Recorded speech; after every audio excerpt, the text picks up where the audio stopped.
and peace as we are wrapping up a week to remember as we remember.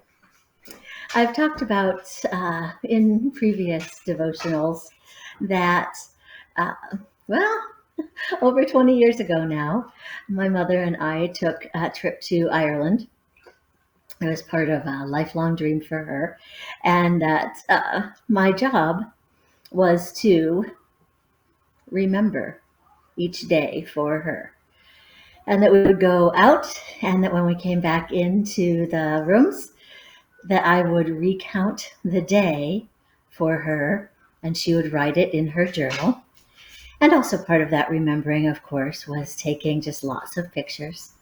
And that eventually, when our weeks were finished and we went home and I got all the pictures developed, that we spent time putting together photo albums, and I would retell the stories again, and she would check that with her journal and make sure she hadn't forgotten to write anything down, and she would write notes under each picture.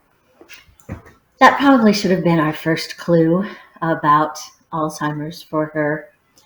But as I would visit her in the home and we would go through that trip and that photo album and several others in the years that followed, I thought about how much remembering and the trust that was placed in me to be her memory, the memories of those days, of that story, of the time together, and the trust we place in people who are the keepers of the stories, the sacred stories, our family stories, or our family story.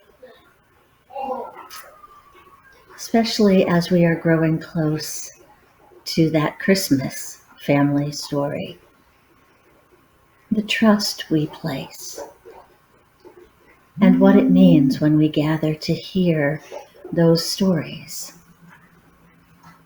that contain life for us and are the life that calls us, connects us, and holds us together.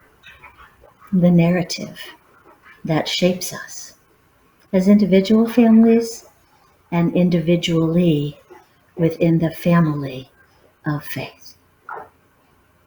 When we remember and gather and tell our stories, there's great trust and great power, and it connects us and holds us together in faith and as family.